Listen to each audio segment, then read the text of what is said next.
Miami artist destroys $1 million Ai Weiwei vase in protest. By Ewan McCurdy for CNN. February 19, 2014. Updated 0212 GMT, 1012 HKT. Story highlights: prominent Chinese artist's work vandalized in Miami gallery. Defendant says he destroyed Ai Weiwei's $1 million vase as a spontaneous protest. Ai has previously destroyed vases as part of his work, but he says a line needs to be drawn when work is damaged as part of a protest. CNN. He's been photographed dropping vases before, but that doesn't mean it's okay for just anyone to do it. Ai Weiwei has made a name for himself by not only creating visually arresting and thought-provoking art, but for his uncompromising activism in opposition to the Chinese government. I was on the receiving end of a protest this weekend when a local Miami artist smashed a color-basis vase valued at $1 million, part of the artist's "according to what" exhibition at the Paris Art Museum Miami (PAMM) in the city. The exhibition also included photographs of the Chinese artist dropping what appears to be a Han Dynasty urn. Maximo Camanero, a Miami-based artist, was named in a police affidavit as the defendant. He told an officer that his act was protest against the gallery's decision to only display the international art. The police report states that Caminero picked up the vase before being advised to put it down by a museum official. He then dropped it in protest. He was charged with criminal mischief. Questionable protest.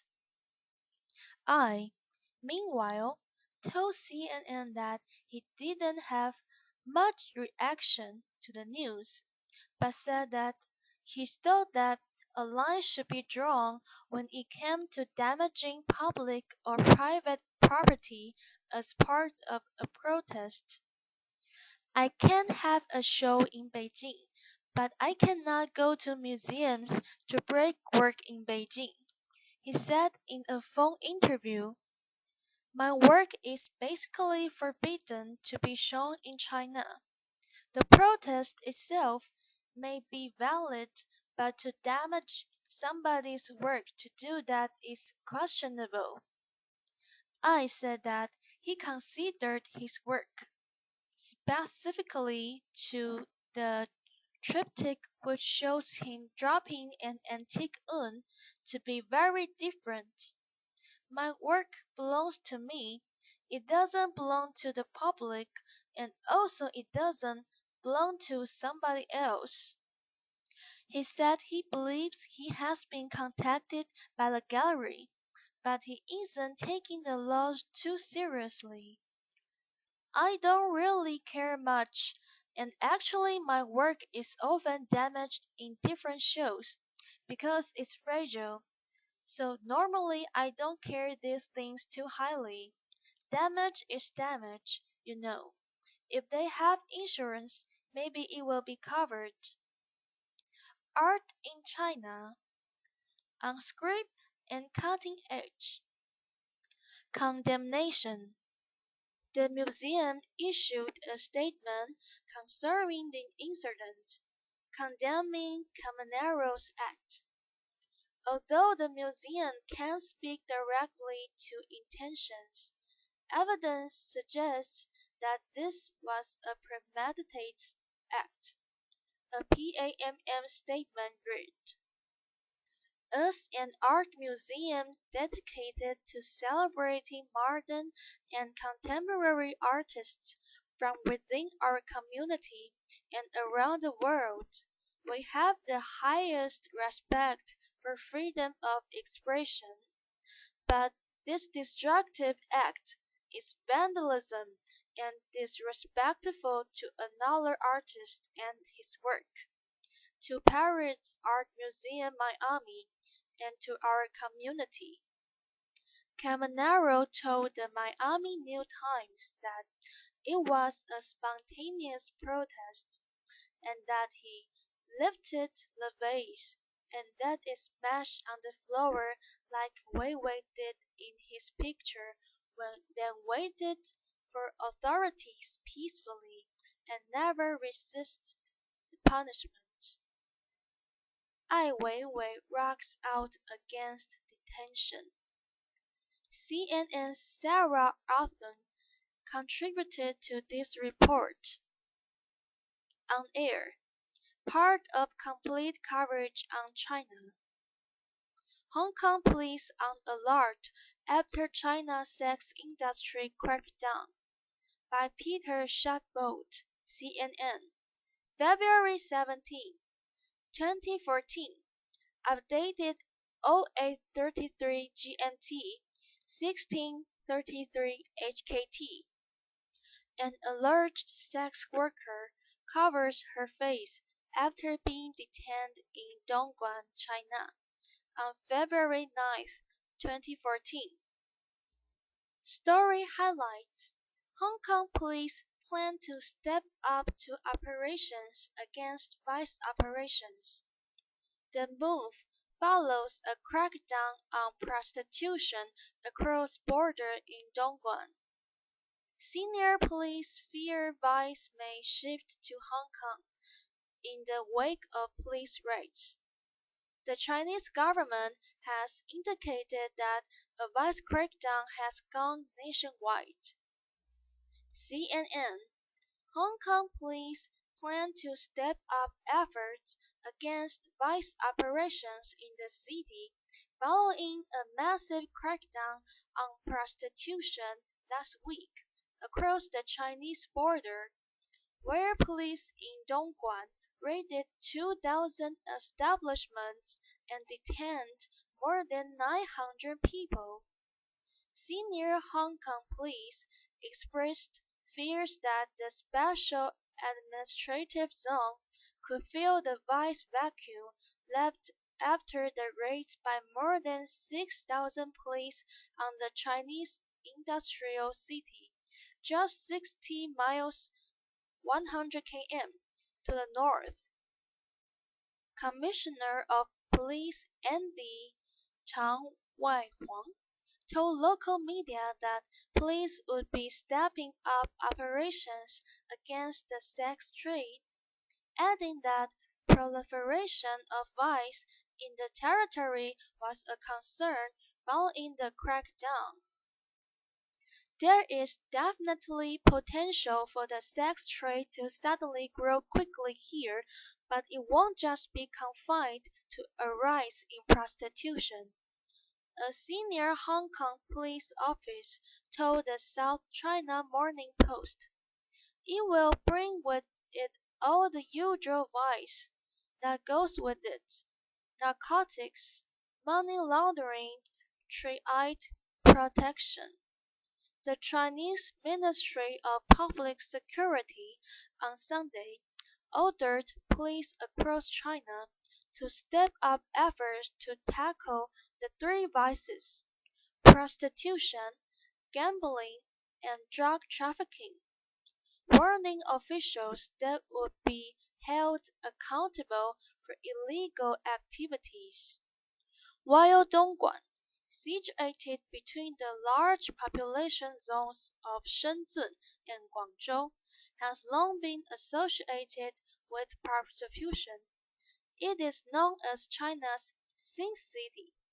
China's Ministry of Public Security has indicated it will not limit the crackdown to the city, and that the operations will also target officials benefiting from the trade.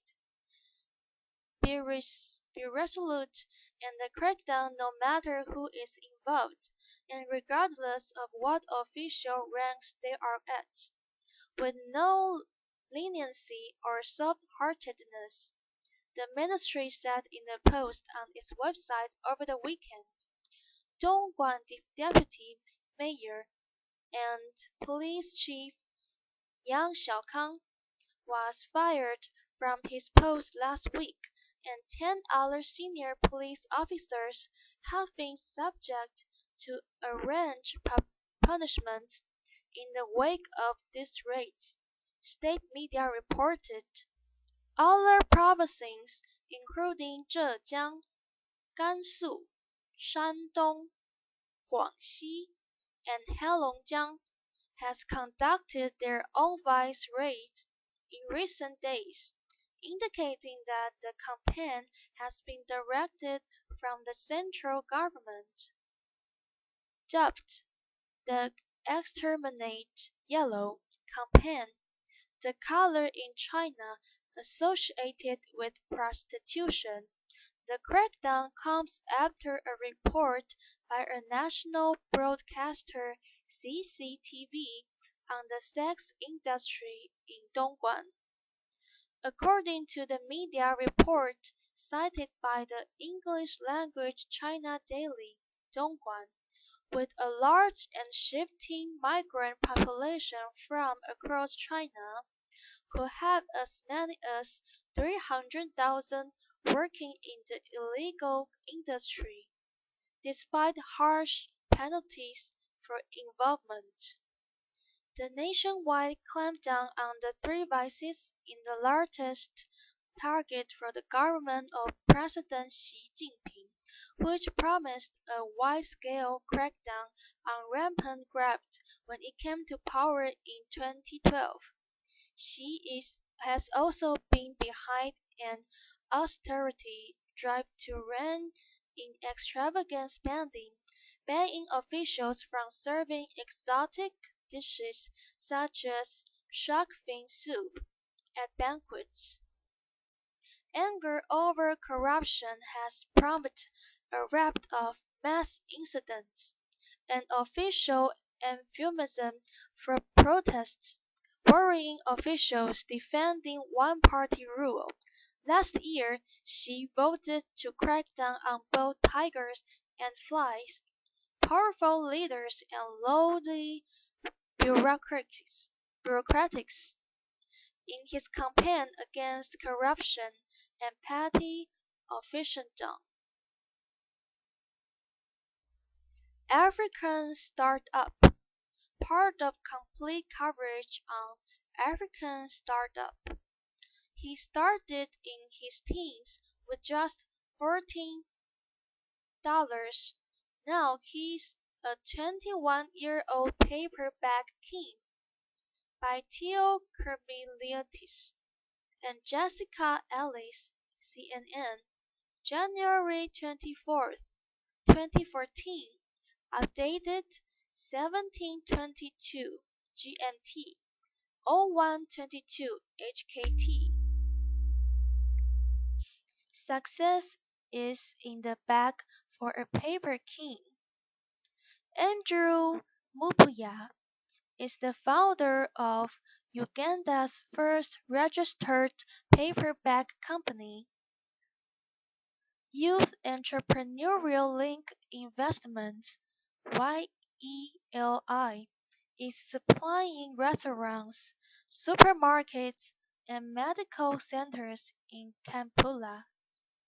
Hide caption. Story highlights. Andrew Mabuya founded YELI, Uganda's first registered paperback production firm. He started at 16 after learning about the environmental hazards of plastic bags. Now at 21, he employs 16 staff that make about 20,000 paper bags a week. Mabuya is the recipient of several awards, including the Anzisha Prize. Every week, African Startup follows entrepreneurs in various countries across the continent to see how they are working to make their business dreams become reality. CNN award-winning entrepreneur Andrew Mupuya was just 16 years old when he decided to take on the world. That was back in 2008 when both of Mupuya's parents had lost their jobs and could only afford to cover his school fees. I had to get to meet my basic needs by myself. Remembers the Uganda businessman. I decided to face the world alone. Inadvertently, the government of Uganda came to Mupuya's aid. At the time, officials in the country announced that they were considering a ban on plastic bags to curb environmental damage.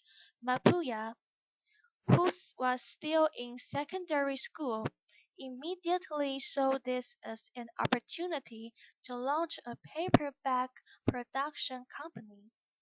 I conducted a feasibility study, market research around retail shops, kiosks, supermarkets around Kampala, and discovered there is need and potential market for paper bags.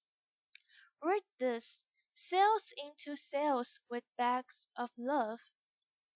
To start out his small operation, Mupuya figured out he needed a capital of 63,000 Ugandan shillings, $14. He raised the first $11 from selling 70 kilos of used plastic bottles he had collected over 1 week. Mupuya then borrowed the remaining $3 from his school teacher and embarked on his entrepreneurial journey, producing paper bags on a small scale.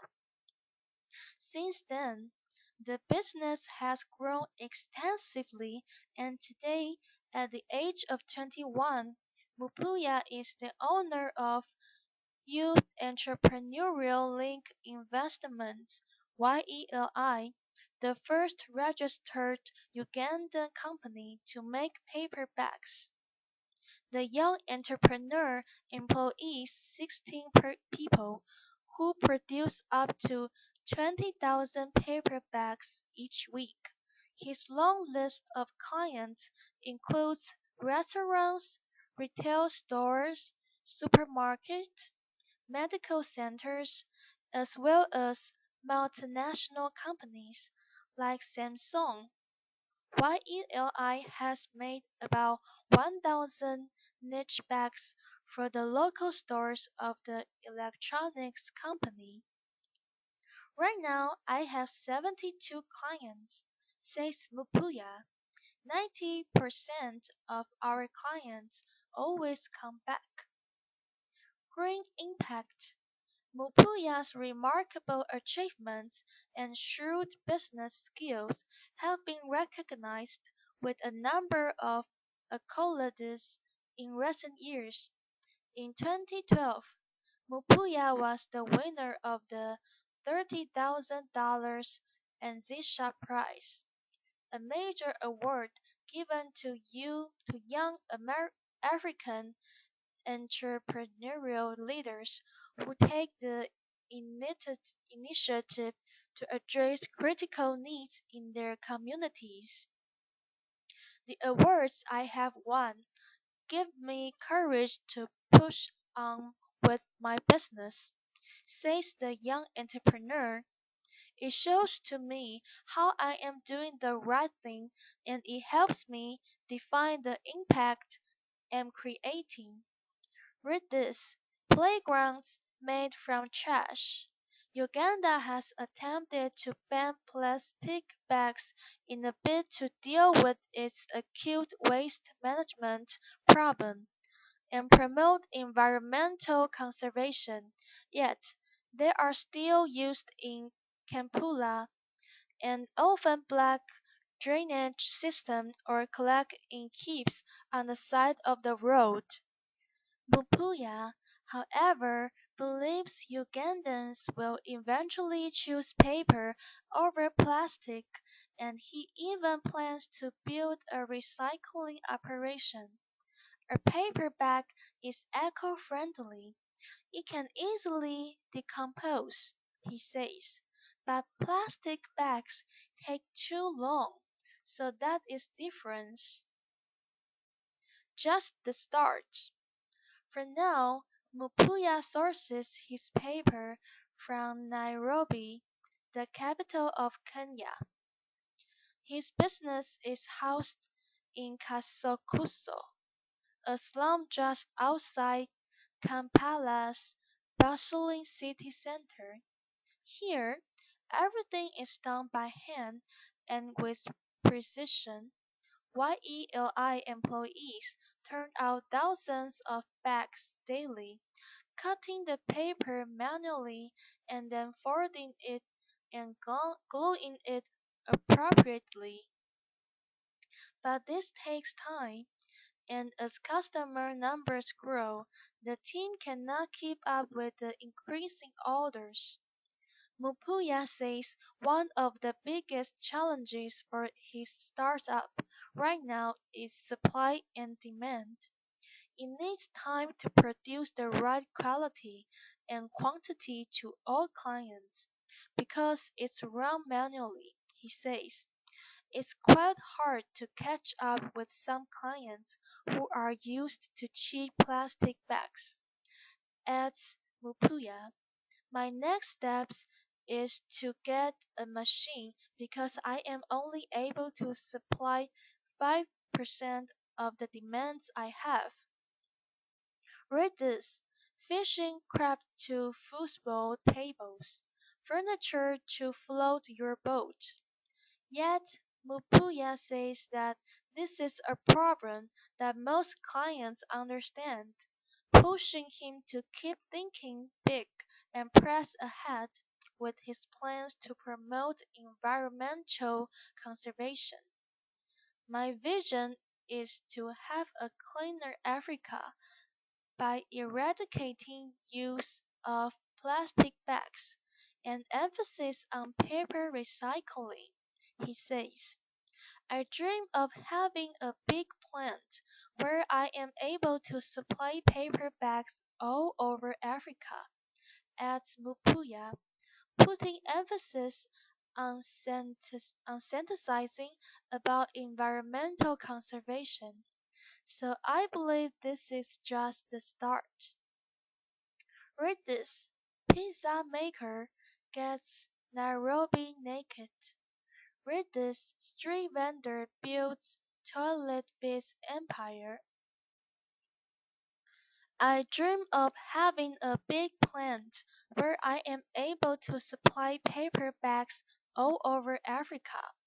By Andrew Mupuya, YELI founder. Part of complete coverage on Mobile World Congress. Mobile World Congress. Facebook email is going away, in case you notice. By Matt Smith, CNN. February 26, 2014. Updated 11:06 GMT, 19:06 HKT. Filed under Social Media. Facebook CEO Mark Zuckerberg addresses the Mobile World Congress in Barcelona, Spain on Monday. Story highlights: New, it's a little bit of bowling to the inevitable, analyst says. Facebook plans to pull the plug on its email servers in March. Few of its 1.2 billion users used the service, the social media giant says. Messages from those accounts will be forwarded to a user's primary email.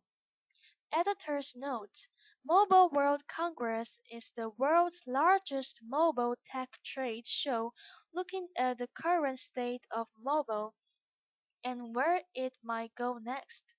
Watch CNN International's coverage live from Barcelona on 24th February to 28th February. Get the latest live updates from the event on CNN's live blog. CNN: Check your Facebook mail lately? Didn't think so. Apparently, not many others did, either. So after 3+ years, the world's largest social media outlet is pulling the plug on its little used email service, the company confirmed Tuesday.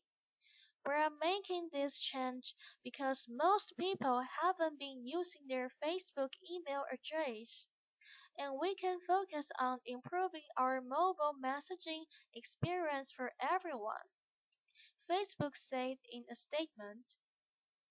For those who do have a Facebook mail account, messages will be forwarded to the primary email address listed in the user's account, the company said. The changes are planned to roll out in March, and users can turn off that forwarding option if they prefer not to have their personal inboxes flooded with these messages. It's a little bit of bowling to the inevitable, said Justin Lafferty, editor of the trade site Inside Facebook.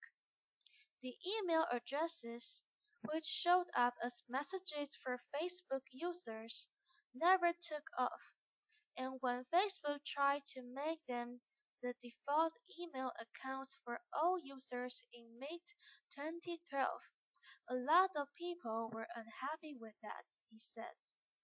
It was kind of rolled out to everyone regardless of what they wanted, Lafferty said. With last week's $19 billion acquisition of WhatsApp, the fast-growing messaging service, Facebook is focusing more on mobile messaging than email these days. Facebook ventured into the email field in November 2010, adding the service to the messaging system already used heavily by its 1.2 billion users. CEO Mark Zuckerberg said at the time that the system would complete, not compete, but entrenched email giants such as Google, Yahoo, and Microsoft. We don't expect anyone to wake up tomorrow and say, I'm going to shut down my Yahoo account or my Gmail account to switch exclusively to Facebook. But we do expect a shift to more real-time communication, he said.